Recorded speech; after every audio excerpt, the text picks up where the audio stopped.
सिंग out parade थी, किस तरीके से महसूस रहा? डीजीपी साहब यहाँ आए थे।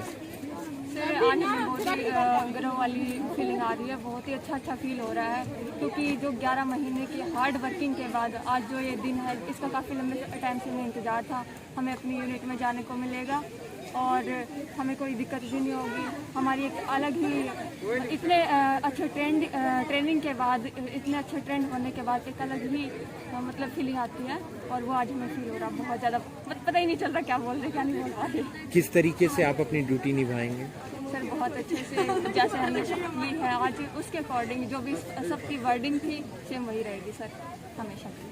आप कहाँ से बिलोंग करते हैं और यहाँ का एक्सपीरियंस कैसा रहा 11 महीने का? सर मेरा नाम मोनिका है और मेरी ओवरऑल 2nd पोजीशन है। मेरा गांव कटिहार चक है, डिस्ट्रिक्ट हिसार के अंदर, और मेरी यूनिट गुड़गांव है। मेरा एक्सपीरियंस यहाँ पर बहुत ही अच्छा रहा है। ट्रेनिंग पूरी हो गई है, किस तरीके से आप अपनी ड्यूटी निभाएंगे आगे? ड्यूटी ईमानदारी से निभाएंगे और ट्रेनिंग पूरी हो गई है, इस बात की हमें बहुत खुशी है। फाइनली फैमिली वाले से मिले हैं, बहुत टाइम हो गया ट्रेनिंग में, क्योंकि कोविड टाइम था तो ट्रेनिंग टाइम थोड़ा मुश्किल ही रहा है। बाकी बहुत अच्छा सफर रहा। कैसा एक्सपीरियंस रहा यहाँ 11 महीनों का? इन 11 महीनों में अकॉर्डिंग टू कोविड के अकॉर्डिंग देखें तो बहुत अच्छा सफर रहा। जैसे तैसे मतलब उन्होंने मैनेजमेंट किया, बहुत अच्छी तरह से किया है, जैसे हमें बचाया है इस बीमारी से। थैंकफुल। डीजीपी साहब आए थे, उनका संदेश कैसा लगा और किस तरीके से आप उनके आदेशों पर काम करेंगे? बिल्कुल जो उन्होंने कहा है उनके अकॉर्डिंग ही ड्यूटी करेंगे, ईमानदारी से अपनी ड्यूटी करेंगे। बहुत अच्छा संदेश उन्होंने दिया है। Thank you sir.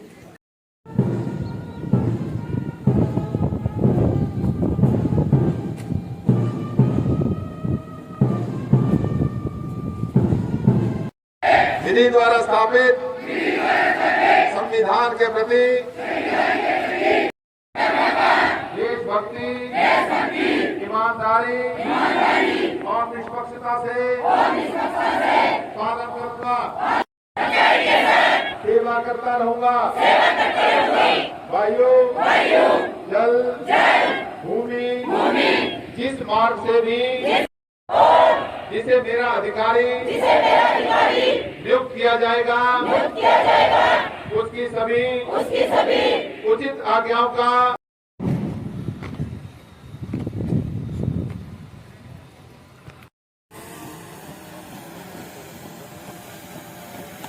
भारतीय संविधान सभा ने 22 जुलाई 1947 करेंगे। अपने पद के कर्तव्यों का देशभक्ति, ईमानदारी और निष्पक्षता से पालन करेंगे। सच्चाई के साथ सेवा करेंगे, चाहे उसमें प्राण जाने का भी भय क्यों न हो, और इस शपथ को सदैव याद रखेंगे।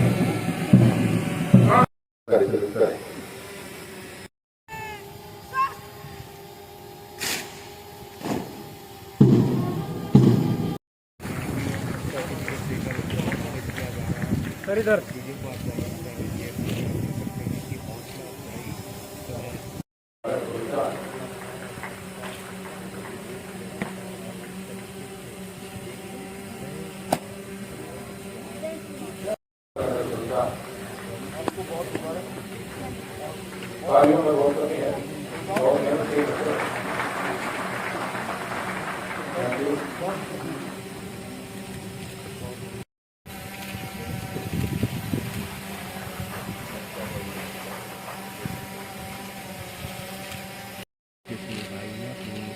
ड्यूटी का पालन किया है, कर्तव्य किया है, और जब भी मुश्किल स्थिति आई यहाँ पर सम्मानित किया गया, और साथ ही साथ और जवान जिन्होंने बेहतरीन प्रयास किया।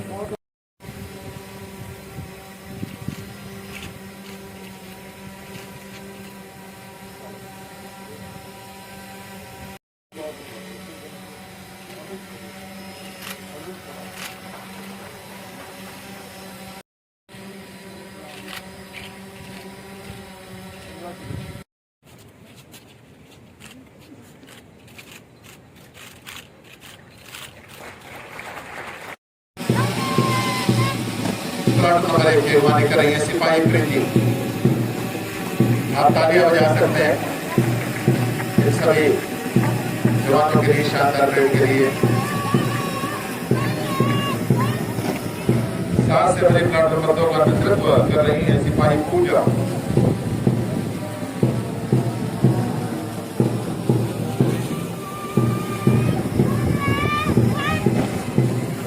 से आगे बढ़ती प्लाट नंबर 3 की कमान संभाले हुए सिपाही ममता।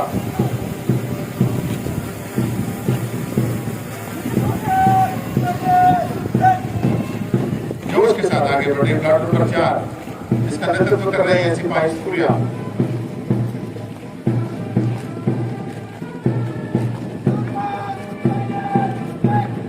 प्लाट नंबर 5 की अगुवाई कर रहे हैं सिपाही रवि खड़ा।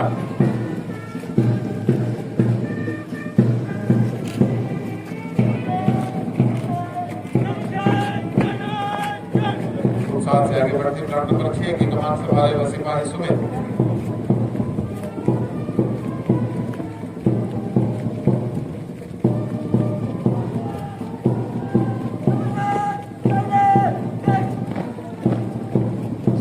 बढ़ती प्लाट नंबर 7 की कमान संभाले सिपाही जोगेंद्र। कर्म से आगे बढ़ती प्लाट नंबर 8 को लीड कर रहे हैं सिपाही Hitesh Kumar.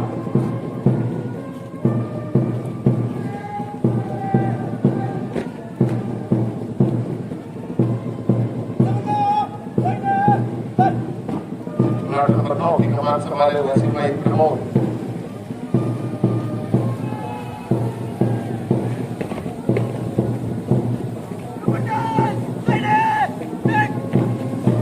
Plot number 10 Kings line के सामने जिसका नेतृत्व संभाले हुए सिपाही विनायक।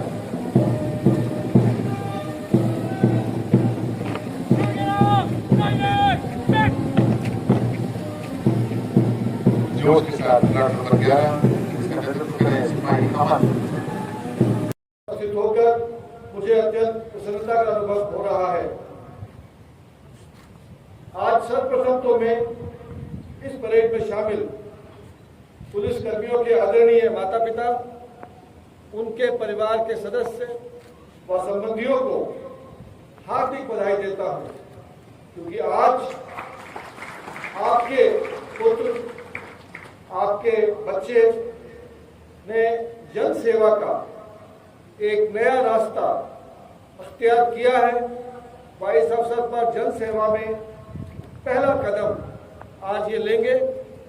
इस अवसर पे मैं कड़ी मेहनत और लगन से सफलतापूर्वक इस कठिन प्रशिक्षण को पूरा करने पर इस दीक्षांत परेड में शामिल सभी पुलिसकर्मियों को बधाई देता हूं। प्रशिक्षण में श्रेष्ठ रहे पुरस्कार विजेता और ये तीनों जो प्रथम, द्वितीय, तृतीय पे जो हमारी महिला पुलिस रिक्रूट कांस्टेबल और उनके जो अभिभावकगण हैं वो विशेष बधाई के पात्र हैं। पुलिस के कठोर प्रशिक्षण को पूरा करना ही बहुत बड़ी बात है, परंतु उसमें इतनी प्रतिस्पर्धा के माहौल में प्रथम, द्वितीय, तृतीय आना बहुत बड़ी बात है। और भी मुझे मालूम है कि आप में से अन्य रिक्रूट कांस्टेबल्स ने भी मेहनत की होगी और प्रथम और द्वितीय आने का प्रयास किया होगा, लेकिन जो आपकी मेहनत है वो बेकार नहीं जाएगी। जो प्रशिक्षण आपने लिया है और जो आपने मेहनत की है वो जीवन भर आपका मार्गदर्शन करती रहेगी। हर वर्दीधारी के लिए दीक्षांत परेड का अवसर एक बहुत गौरवशाली अवसर होता है। इस गौरवमय अवसर का साक्षी बनते हुए मैं आज की इस भव्य और अनुशासित परेड के लिए डॉक्टर CS राव, भारतीय पुलिस सेवा निदेशक, हरियाणा पुलिस अकादमी, श्री संदीप खिरवार, भारतीय पुलिस सेवा अतिरिक्त पुलिस महानिदेशक व पुलिस प्रशिक्षण महाविद्यालय सुनारिया व इन दोनों प्रशिक्षण संस्थाओं के सभी पुलिस अधिकारियों एवं प्रशिक्षकों को बधाई देता हूं, जिन्होंने कोरोना की पैंडेमिक के दौरान भी अत्यंत विपरीत और कठिन परिस्थितियों का सामना करते हुए इस प्रशिक्षण कार्यक्रम को निर्बाध रूप से जारी रखा और इस प्रशिक्षण को संपन्न कराया। जो हमारी पुलिस एकेडमी है, हरियाणा पुलिस अकादमी मधुबन, ये देश की सर्वश्रेष्ठ अकादमियों में से एक है और आप सभी के लिए गौरव की बात है कि आप इसके ऐतिहासिक परिसर से अपनी दीक्षांत परेड पूरी करेंगे। लेकिन इस अकादमी का जो नाम है वो इसके प्रशिक्षकों की वजह से है। इस अवसर पे आज जिन 6 पुलिस प्रशिक्षकों को माननीय गृह मंत्री के प्रशिक्षण पदक से सम्मानित किया गया है, मैं उनको भी बधाई देता हूं और मैं आशा करूंगा कि आने वाले समय में भी इस अकादमी के प्रशिक्षक नए पुलिसकर्मियों का मार्गदर्शन और प्रशिक्षण इसी लगन से करते रहेंगे। इस अवसर पे मैं सबसे पहले जिक्र करना चाहूंगा इस पूरे प्रशिक्षण महाविद्यालय के निदेशक व डॉक्टर अरुण नेहरा, इसी प्रकार से जो सुनारिया का पुलिस प्रशिक्षण महाविद्यालय है वहां पे श्री संदीप किरवार को बधाई देना चाहूंगा, क्योंकि देश में अधिकतर पुलिस अकादमियां इस दौरान पिछले 1 वर्ष से बंद पड़ी रही। ये यहाँ के अधिकारियों की सूझबूझ, उसका लगन और परिश्रम का परिचारक है कि हमने अपने प्रशिक्षण को प्रभावित नहीं होने दिया और इस अवसर पे 280 नए पुलिसकर्मी आज हरियाणा पुलिस को ज्वाइन करेंगे और जन सेवा में समर्पित होंगे। कोविड के बारे में बताना चाहूंगा के बारे में हमें पता लगा तो इसके बारे में कुछ भी ज्ञान नहीं था, लेकिन पुलिस को बाकी सभी कार्यालय बंद कर दिए गए और उनके कर्मचारियों को कहा गया आप घर पे रहिए लॉकडाउन में, लेकिन पुलिसकर्मी बहादुरी दिखाते हुए बाहर निकले और उन्होंने कंटेनमेंट जोन में पुलिस के नाकों पर अपनी मुस्तैदी के साथ ड्यूटी करी और उसके साथ ही स्वयं खतरों की परवाह करते बिना उन्होंने इस पैंडेमिक का न सिर्फ सामना किया बल्कि जो लॉकडाउन को सफल बनाने में और इस बीमारी के प्रसार को रोकने में बहुत बड़ी भूमिका निभाई। इस दौरान जो अपराध भी होते रहे, आंदोलन भी होते रहे, लेकिन पुलिस हर समय अपनी जान की परवाह करे बगैर बिल्कुल प्रथम पंक्ति में सभी चुनौतियों का सामना करती रही। हमारी जो टोटल पूरी जो स्ट्रेंथ है हरियाणा पुलिस की वो लगभग 61,000 के करीब इस समय है। उसमें से 10% से अधिक 7,000 से अधिक पुलिसकर्मी कोरोना से संक्रमित हो गए, लेकिन उन्होंने बहादुरी से सामना किया और संक्रमित होने के बाद भी वो फिर ठीक हुए और ठीक होकर दोबारा ड्यूटी पे आए। उन्होंने गरीबों में खाना बांटा, उन्होंने जो प्रवासी मजदूर थे उनकी सेवा करते हुए उनको सकुशल घर पहुंचाने की व्यवस्था करी और इस समय जब दूसरी लहर आई कोविड की तो उन्होंने घर घर जाकर ऑक्सीजन बांटी और ऑक्सीजन की जो आपूर्ति थी उसको सुनिश्चित करने के लिए तो पुलिस का जो हरियाणा पुलिस का गौरवशाली इतिहास है उसमें एक स्वर्णिम अध्याय इस कोरोना पैंडेमिक में जुड़ गया है। लेकिन ये पैंडेमिक अभी खत्म नहीं हुई और मैं आप सभी से ये निवेदन करूंगा कि आप अपनी जान माल की सुरक्षा अवश्य इस बीमारी से करते रहें और जो भी आपको इसके बारे में प्रशिक्षण दिया गया है, सावधानियां बरतने के लिए कहा गया है, वो बरतते रहें।